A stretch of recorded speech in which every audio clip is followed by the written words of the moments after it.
नमस्कार दोस्तों, मैं आपका अपना प्रदीप बाल्या इन्वेस्टमेंट से। दोस्तों आज का टॉपिक उन सभी स्टूडेंट्स के लिए है जो पीटी कर रहे हैं। जो स्टूडेंट पीटी के बिहाफ पे कनाडा का वीजा लेना चाहते हैं, ये वीडियो उन स्टूडेंट्स के लिए है। हजारों स्टूडेंट्स ने रिक्वेस्ट की है कि जी एक वीडियो बनाई जाए कि पीटी में स्कोर लेने के बाद किस तरीके से फाइल पुटअप की जाए एम्बेसी में, जिसमें कि हाई वीजा सक्सेस रेट रहे। तो दोस्तों अगले 5 मिनट बने रहे मेरे साथ, मैं आपको सारी की सारी वो टिप्स दूंगा कि अगर आपने पीटी की है तो कौन कौन सी चीजें हैं, अगर आप हाई कमीशन में अच्छे तरीके से पुट करते हैं तो आपका वीजा लग सकता है।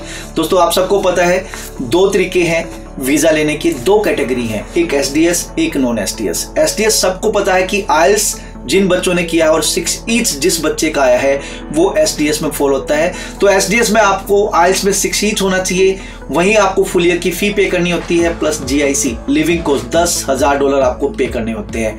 वैसे ही अगर हम जेनरिक की बात करें, नॉन एसडीएस की बात करें, आइल्स में 5.5 बैंड रह जाते हैं किसी मॉड्यूल में, तो आप नॉन एसडीएस मतलब जेनरिक वीजा कैटेगरी में आ जाते हैं। वैसे ही अगर आपने पीटी किया है, आपका स्कोर कितना भी अच्छा क्यों ना हो, आप ऑटोमेटिकली फॉल करते हैं generic mean non SDS visa category में। जी हाँ, पीटी जिन बच्चों ने की है तो मैं उनके लिए अब बात करने जा रहा हूं। अगर आपने पीटी किया है तो मेरी रिक्वेस्ट है कि भी आप पीटी में अच्छा स्कोर लेके आए। आई कमीशन को ऑलरेडी पता है कि पीटी स्कोरिंग है, जिन बच्चों के आइल्स में चंगा स्कोर नहीं आता वो पीटी की तरफ भागते हैं। तो पीटी में जितना मैक्सिमम से मैक्सिमम आप स्कोर ले सकते हैं वो लेके आए, पहला काम। दूसरा, आप जब भी अपनी फाइल लॉन्च करते हैं तो सबसे पहला काम है कि आपको पीटी का with login ID and password आपने हाई कमीशन को शेयर करना है। मीन जब आपकी फाइल लॉन्च हो रही है तो पीटी का लॉगिन आईडी एंड पासवर्ड आपने हाई कमीशन को देना है। आप 1 साल की फीस पे करें, साथ साथ में GIC guaranteed investment certificate mean आपको लिविंग कॉस्ट अप फ्रंट पे करनी है। मतलब जिन बच्चों ने पीटी की है, पहली टिप्स है कि वो अच्छा स्कोर लेके आए, दूसरी टिप्स है कि भी वो फुल ईयर की फी पे करें, साथ साथ में जीआईसी पे करें। अब क्योंकि आपकी जेनरिक फाइल है, नॉन एसडीएस फाइल है, तो आपको नेक्स्ट ईयर की ट्यूशन फीस और लिविंग कॉस्ट भी शो करनी है हाई कमीशन में। मीन नेक्स्ट ईयर की जो आपकी ट्यूशन फीस है और लिविंग कॉस्ट है वो आपको हाई कमीशन में शो करनी है एज एन फंड। मीन आपको नेक्स्ट ईयर की ट्यूशन फीस और लिविंग कॉस्ट शो करनी है। अब शो कैसे कर सकते हैं? आप नेक्स्ट ईयर की जो ट्यूशन फीस और लिविंग कॉस्ट है वो आप एफडी के मोड में दिखा सकते हैं, वो सेविंग अकाउंट में दिखा सकते हैं। तो जो आपके फैमिली मेंबर हैं वो ये फंड शो कर सकते हैं। अब बहुत सारे स्टूडेंट्स हैं जो नेक्स्ट ईयर के 8, 10, 12 लाख रुपए शो करते हैं, लेकिन मैं बोलना चाहूंगा कि नेक्स्ट ईयर की ट्यूशन फीस और लिविंग कॉस्ट भी तकरीबन 15 to 17 लाख है। मतलब 1 साल की ट्यूशन फीस अप्रोक्स $15,000 से लेकर $18-20,000 तक है, that is around 9 to 10 lakh rupees. साथ साथ में आपकी लिविंग कॉस्ट $10,000 है, अप्रोक्स 6.5 लाख रुपए। तो नेक्स्ट ईयर के जो फंड्स हैं वो भी आप मैक्सिमम से मैक्सिमम दिखाएं, तकरीबन 15-16 लाख रुपए के फंड दिखाएं। अब स्टूडेंट यहाँ गलती क्या करते हैं, रिसेंट फंड मतलब करंट फंड डिपॉजिट कर देते हैं, इधर उधर से पकड़ते हैं और वो फंड दिखा देते हैं। तो हाई कमीशन बोलती है कि ये रिसेंट फंड है और रिजेक्शन आ जाती है कि you will not leave my country after completion of study, क्योंकि you are not financial sound. क्योंकि एम्बेसी को लगता है कि ये पैसा मैनेज किया हुआ है, एकदम आप रिसेंट फंड डिपॉजिट करेंगे तो नेचुरल सी बात है, एम्बेसी समझती है कि ये पैसा इधर उधर से उठा के स्टूडेंट ने डाला है। तो मेरी आपसे रिक्वेस्ट है कि आप 1 साल की ट्यूशन फीस और लिविंग कॉस्ट तो पे कर ही रहे हो, नेक्स्ट ईयर की ट्यूशन फीस और लिविंग कॉस्ट जो एम्बेसी को शो करेंगे फंड के रूप में, तो वो प्लीज कोशिश करें कि उस कैश का फ्लो होना चाहिए। मतलब फंड्स थोड़े से पुराने हो और उसमें कहीं ना कहीं फ्लो हो। मीन पैसा आ रहा है, जा रहा है, आ रहा है, जा रहा है। बहुत सारी फैमिली क्या करती है कि पैसे डाल देते हैं और नेक्स्ट डे फाइल लगा देते हैं, तो उनका कोई सोर्स नहीं होता। इवन हाँ, एम्बेसी पूछती नहीं है, लेकिन जो रिजेक्शन आता है वो रिजेक्शन में लिखा होता है कि you will not leave my country because you are not financial sound. तो एम्बेसी तो सारी चीजें समझती है। तो यहां मेरी रिक्वेस्ट है कि नेक्स्ट ईयर के जो फंड्स आप 15-16 लाख रुपए दिखाएं वो थोड़े से पुराने हो और विद सोर्स हो, या फिर उनका फ्लो हो। पैसा आ रहा है, जा रहा है, आ रहा है, जा रहा है। तो अगर किसी अकाउंट का फ्लो अच्छा होगा तो एम्बेसी समझती है कि ये एक फाइनेंशियल साउंड फैमिली से बच्चा बिलोंग करता है और इसका कोई बिजनेस है, इनके पेरेंट्स का या स्पॉन्सर का, तो वो फ्लो, कैश फ्लो चलता आ रहा है। तो यहाँ पे हर एक स्टूडेंट से, उसकी फैमिली से रिक्वेस्ट है कि नेक्स्ट ईयर के जो फंड दिखा रहे हैं वो आप थोड़ा सा पुराना दिखाएं। अगर करंट दिखा रहे हैं तो एक ऐसे अकाउंट में दिखाएं जिसमें कैश फ्लो थोड़ा सा अच्छा हो। नेक्स्ट, जो भी आपकी फैमिली के मेंबर हैं, आपके मम्मी पापा हैं, आपके दादा दादी हैं, आपके भाई बहन हैं, आप खुद हैं, आपका अगर मैरिड है तो आपका स्पाउस है, आपके father in law, mother in law है, तो ये सारे के सारे आपके फर्स्ट ब्लड रिलेशन में आते हैं। तो इनकी ITR, income tax return, as per their profession, कोई बिजनेस कर रहा है तो उनकी ITR, अगर कोई एग्रीकल्चर इनकम है तो ITR या तहसीलदार इनकम सर्टिफिकेट, अगर कोई गवर्नमेंट जॉब में है फॉर्म 16, अगर कोई प्राइवेट जॉब में है तो उनकी ITR होनी चाहिए।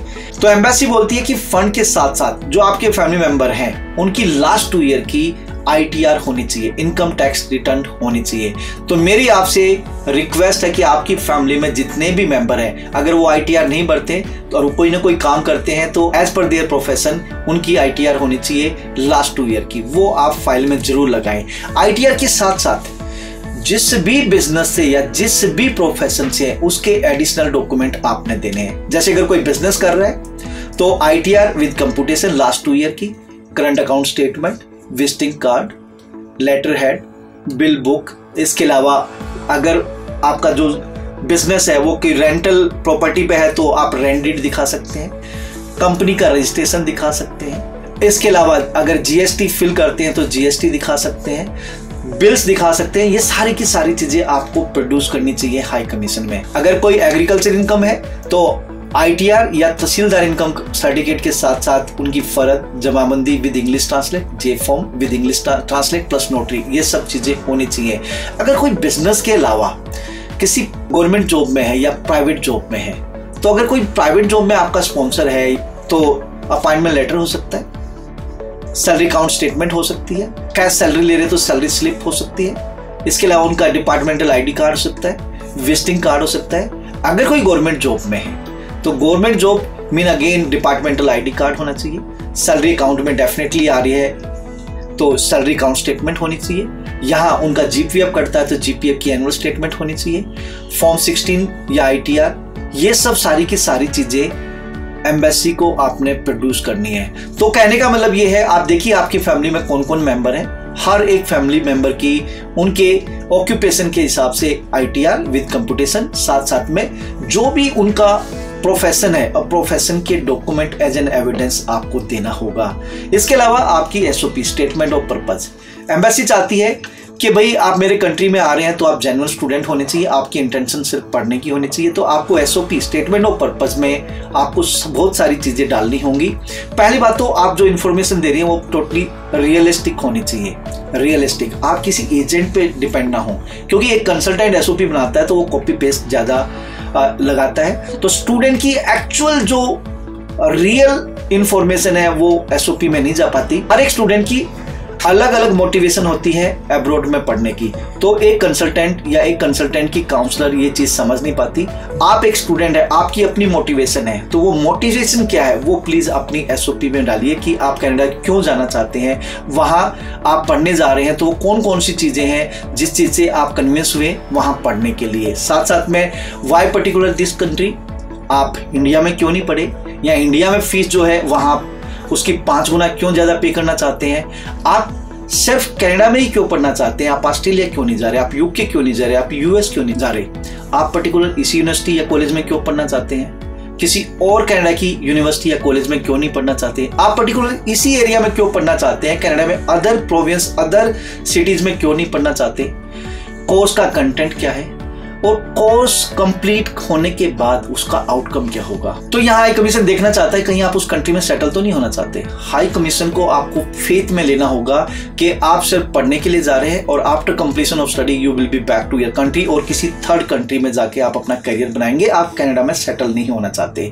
उसी तरीके से वो देखना चाहते हैं थर्ड कंट्री में अगर या इंडिया में आप वापस आएंगे तो कौन सी कंपनी में जॉब मिलेगी और किस टाइप का मॉनेटरी पार्ट में आपकी सैलरी इनकम रहेगी, या आप कोई बिजनेस कर रहे हैं या बिजनेस करना चाहते हैं या फैमिली का कोई बिजनेस है तो उस बिजनेस में किस तरीके से आप सपोर्ट करेंगे। तो नेचुरल सी बात है माय डियर फ्रेंड, यहाँ पे कनाडा हाई कमीशन ओपन है वीजा देने के लिए, लेकिन एक जेन्युइन स्टूडेंट को वीजा देना चाहती है। जहां रिफ्यूजल्स के रीजन आते हैं वो वही होते हैं कि भाई you will not leave country after completion of my study. तो रीजन होते हैं कि आपकी प्रोग्रेसिव एजुकेशन नहीं है, आप फाइनेंशियल साउंड नहीं है, मिसिंग मार्कशीट है, और आप एक जेन्युइन स्टूडेंट नहीं है। अगर आप SOP में अच्छे तरीके से ये सारी चीजें मेंशन करते हैं तो आपको पढ़ने का राइट है और हाई कमीशन आपको वीजा देगी। तो दोस्तों अगर आप पीटी के बेस पे अब्रॉड जाना चाहते हैं तो उन सभी स्टूडेंट्स को जरूर ये वीडियो फॉरवर्ड करें जो ऑलरेडी कहीं ना कहीं से पीटी कर रहे हैं। हाई वीजा सक्सेस रेट अगर आपको रखना है तो इन चीजों को जरूर फॉलो करना है जो मैंने इस वीडियो में बताई। Thank you. वेस्टर्न ओवरसीज, सपने आपके, जिम्मेदारी हमारी।